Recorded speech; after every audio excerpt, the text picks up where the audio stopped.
Capricorn, bine ai venit și mă bucur să te am aici alături de mine. În această citire vom explora răspunsul la întrebarea către ce anume se îndreaptă această conexiune, bineînțeles folosindu-ne de etalarea Secretul Marii Preotese, o etalare extrem de puternică pe care am descoperit-o recent și care chiar este o etalare puternică.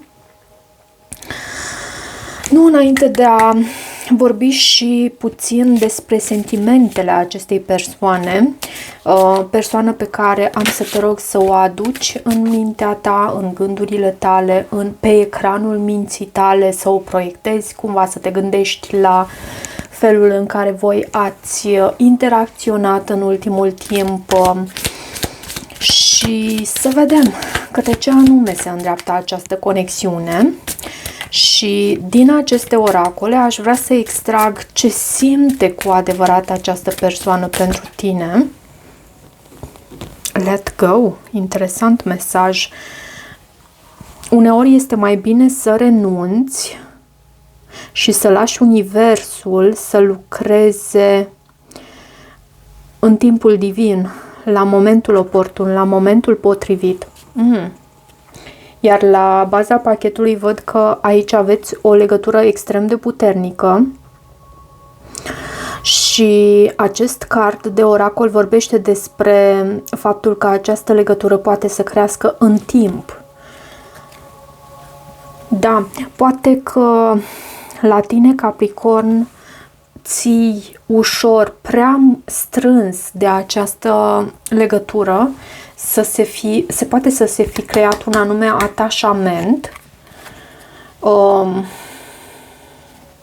și universul te ghidează să te mai eliberezi din acest atașament pentru că nu ți este de folos.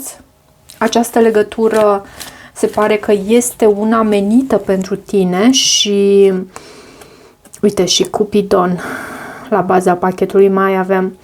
Este una menită pentru tine această legătură și lasă-o să crească în timpul divin, în timp să se dezvolte și să se solidifice. Ok. Ce simte cu adevărat această persoană pentru tine? Ok, avem două carduri, au venit aici. O atracție magnetică și multă pasiune este aici între voi. Și văd și Shape Shifter, Mimicking. Iar la baza pachetului, minciuni secrete între voi. Deci nu este totul foarte transparent. Și asta dăunează, cu siguranță dăunează.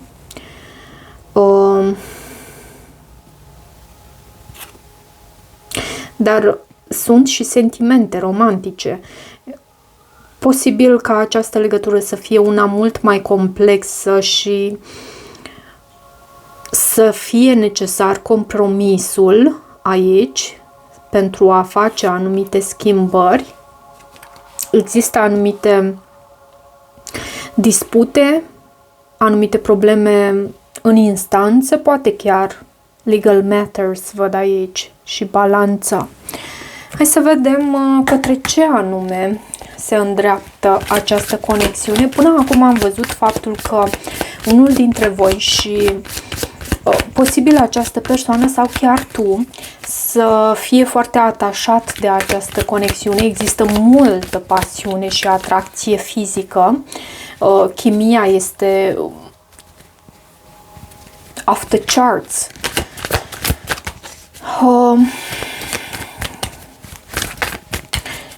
Dar există și anumite lucruri ascunse. Hai să vedem către ce anume se îndreaptă această conexiune. Poate problema aici o reprezintă opțiunile unuia dintre voi. Și să vedem despre ce este vorba aici, către ce anume se îndreaptă această conexiune.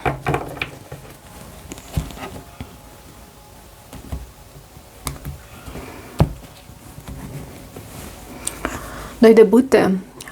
Doi de bâte vorbește despre o decizie, despre o alegere, despre faptul că vă aflați la o răscruce de drumuri și această perioadă este una definitorie pentru această conexiune. Dacă veți continua sau nu în această conexiune. Treiul de monede, poate să se fi format această legătură la muncă, văd și Marea Preoteasă, un pești poate fi important sau intuiția ta. Vindecare. Hai să vedem. În tema în discuție avem Cavalerul de Spade și 10 de Spade. Influența principală din prezent este reprezentată de acest card Îndrăgostiții, care poate să vorbească despre o decizie necesară. Amintește-ți că am văzut și acest doi de bâte la baza pachetului, care vorbește despre faptul că voi vă aflați la o răscruce de drumuri. Forța care crește în influență. Ok, interesant. Treiul de Spade. Forța care scade în influență, avem 6 de bâte. În ceea ce privește temerile, presimțirile cu care tu trăiești, anumite forțe necunoscute care vin din inconștient, avem Cavalerul de Cupe. Regele de bâte este în ceea ce privește faptele, lucrurile văzute, forțele cunoscute care sunt la vedere, regele de bâte. Regele de bâte poate să reprezinte un semn de foc sau pasiunea, pentru că am avut și acest card care amintește de faptul că este o atracție magnetică extraordinară între tine și această persoană. Da. Acum, ce se va întâmpla în viitorul apropiat? Avem temperanța. Temperanța poate să vorbească despre a alege calea de mijloc, echilibru, răbdare, un săgetător, poate un săgetător să fie important aici. Poate fi și un leu, pentru că regele de bâte poate reprezenta oricare din cele 3 semne de foc. Și am să extrag aici cartea care reprezintă și secretul Marii Preotese și pe care o vom lăsa aici cu fața în jos. La sfârșit vom întoarce această carte și dacă această carte reprezintă o arcană majoră, cum este această carte Temperanța, atunci această carte, dacă va fi o arcană majoră, va reprezenta secretul Marii Preotese sau secretul cărților de tarot pentru tine în această situație. Dacă va fi o arcană minoră, nu va avea nicio semnificație, însă etalarea în sine și mesajul este încă valabil pentru tine. Ok. Tema în discuție, despre ce este vorba, văd aici Cavalerul de Spade, care poate să însemne acțiune pripită și 10 de spade. Această acțiune pripită, această acțiune poate nu suficient de gândită, poate sub impulsul pasiunii cu acest card de aici, a dus la trădare, a dus la o încheiere, a dus la ceva cu finalitate, 10 de spade. De ce aceste cărți în tema în discuție pentru Capricorn? Ce este cu Hierofantul? Poate chiar o căsnicie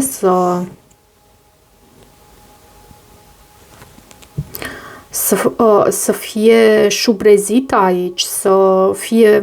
Nu văd turnul, însă acest hierofant poate să semnifice un angajament serios, o căsnicie, o legătură între două persoane foarte strânsă. Și văd și acest 10 de spade. Poate această acțiune pripită a dus la ceea ce numim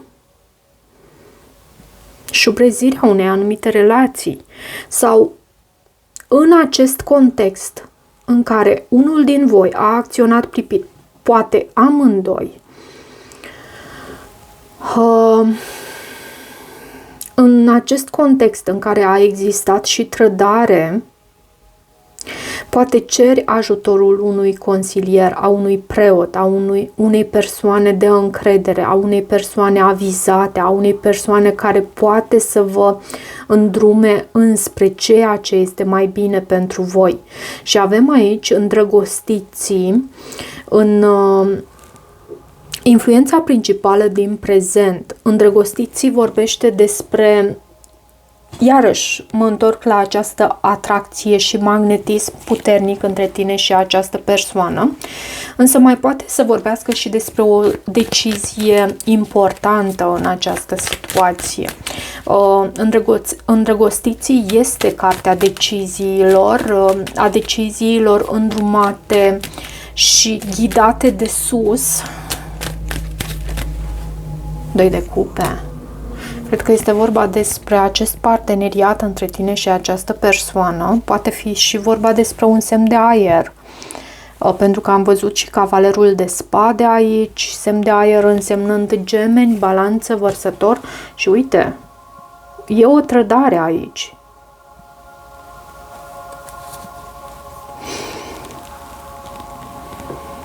Știu exact ce semnifică pentru tine acest 10 de spade. Însă aici influența din prezent arată acest cuplu care se formează, acest parteneriat posibil, cel mai probabil între tine și celălalt. Și nu-mi dau seama ce e aici. Și mă uit și la influența care crește în... Posibil pentru unii să se fi format un parteneriat aici, dar în jur cumva să fi fost provocate anumite daune. Și nu spun că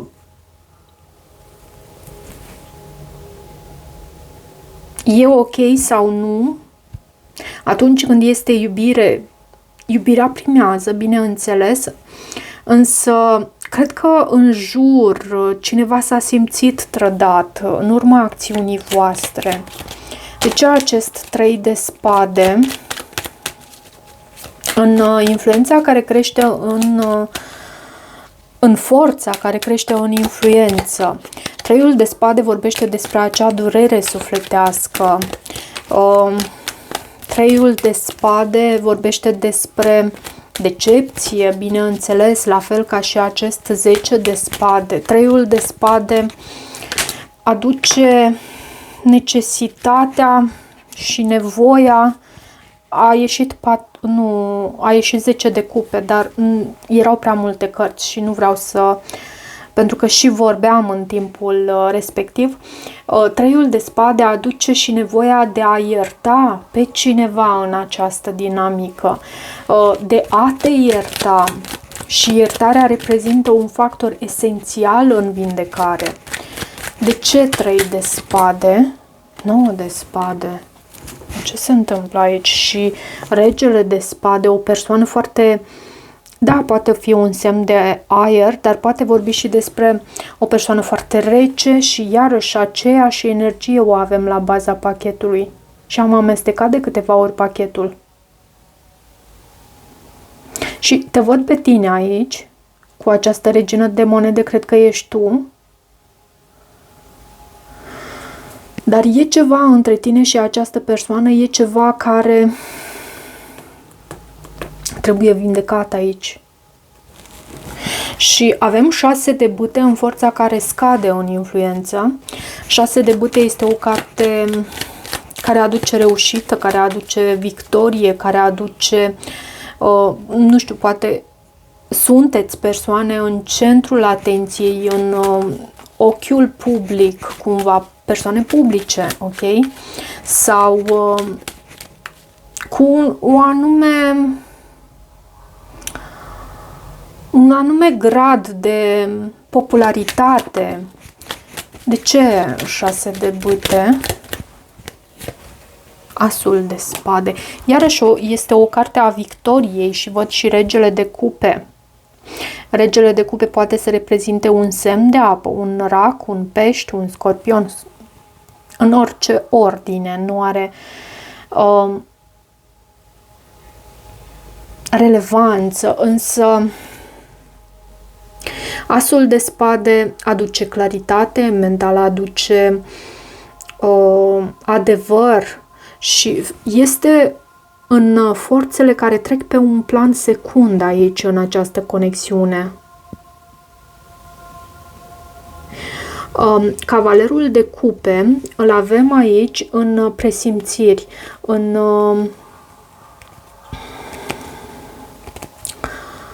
forțe ascunse, în temeri. Cavalerul de cupe poate să reprezinte o ofertă de dragoste. Dar de ce aici, în această poziție? De ce acest cavaler de cupe? Pajul de cupe și 10 de monede. Cineva care își cere iertare, cineva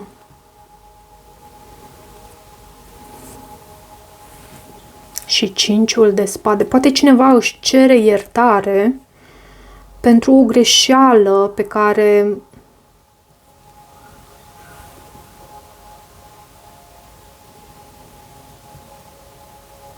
a făcut-o. Și vezi tu, lucrurile nu sunt tocmai în controlul tău. Lucrurile... Adică noi putem noi deținem controlul asupra deciziilor noastre, asupra vieții noastre personale, asupra energiei, a corpului energetic al nostru, al corpului nostru. Avem controlul asupra acestor lucruri, însă asupra felului în care acționăm, iarăși, bineînțeles, și sunt mai multe lucruri pentru care avem controlul, dar nu avem controlul când vine vorba de celălalt, de felul în care acționează celălalt. Nu avem controlul în ceea ce privește felul în care evoluează o anumită conexiune și atunci când tu acționezi din teamă, teama de a-l pierde pe celălalt, teama de a deține controlul asupra acestei conexiuni și de a o face să meargă într-o anumită direcție, nu e tocmai un spațiu din care să cu adevărat să evoluezi, să evoluați, să creșteți în această conexiune, pentru că această conexiune reprezintă ca o entitate ce vă include pe amândoi. Și lucrul pe care tu poți să îl faci aici este să faci un pas înapoi dacă este necesar, să vezi unde ai greșit tu, dacă ai greșit, să îți deschizi inima către celălalt, să fii autentic, autentică cu celălalt și să acționezi dintr-un spațiu al inimii deschise, nu din teamă, pentru că lucrurile... teama nu duce nicăieri. Și chiar aveam o postare în secțiunea de postări, poți să o găsești, este publică, cu foarte interesant, stai puțin să văd dacă găsesc acum mesajul respectiv. Frica nu oprește moartea, oprește viața. Atunci când noi acționăm din frică, asta nu înseamnă că oprim ceva de care ne temem să se întâmple, ci pur și simplu nu ne mai dăm voie să trăim. De ce regele de bâte în fapte, în lucruri văzute, în forțele acestea cunoscute, care sunt pe față, acționează pe față. Regele de bâte reprezintă o persoană dintr-un semn de foc, așa cum cred că am spus deja. Regele de bâte reprezintă și pasiunea, este un lider, este o persoană care îi inspiră.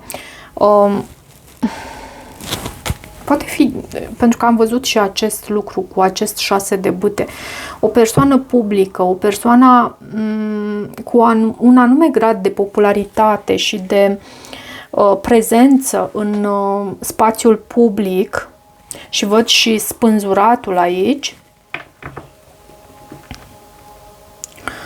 O persoană care inspiră iarăși pe cei din jur. Cred că am spus deja de fapt acest lucru. Și cu acest card steaua mai poate fi vorba și mai poate vorbi și despre vindecare, însă în acest context aici cel mai mult simt acest lucru aici. Faptul că e vorba despre o persoană populară, e o persoană prezentă în spațiul public, e o persoană văzută de cei din jur, și când spun văzută, apreciată, ok? Și avem temperanța acum în ceea ce privește ce se va întâmpla în viitorul apropiat. Temperanța anunță vindecare, la fel ca și cartea steaua, anunță răbdare necesară aici, echilibru, a alege calea aceea de mijloc și nu a merge la extreme. Este și cartea săgetătorului. Este o carte care reprezintă și alchimizarea. De ce temperanța? 8 de spade. Cred că îți este pusă răbdarea la încercare cumva în această situație, și când mă refer la acest lucru vorbesc despre faptul că sunt lucruri pe care, asupra cărora tu nu ai cum să deții controlul. Și asta te duce foarte mult în spațiul minții. E vorba și despre o așteptare a unei decizii din partea acestei persoane. Mai dăm eu o carte aici pe acest viitor apropiat între tine și această persoană. Soarele. Soarele este cartea leului și judecata. Văd comunicarea aici, poate cu un semn de apă, semn de pământ, fecioară în mod specific, după o așteptare, și văd și reconciliere. Văd și reconciliere aici între tine și această persoană, dar îți va fi testată cumva răbdarea, nu la modul că te vei înfuria, cât la modul că îți va fi teamă. E aici o temere foarte mare în privința faptului că ai putea să pierzi această persoană. Hai să vedem care este secretul Marii Preotese. Este 4 de cupe și nu are nicio semnificație în această etalare. Da, cam asta văd pentru tine, Capricorn. Bineînțeles, pentru cei care rezonează, și mulțumesc mult pentru faptul că îmi dați voie să citesc din energia voastră. Și dacă rezonează, nu uita să te abonezi canalului, să mai treci pe aici, să-mi lași o apreciere și un comentariu. Eu îți mulțumesc, te iubesc și să fii bine. Te pup!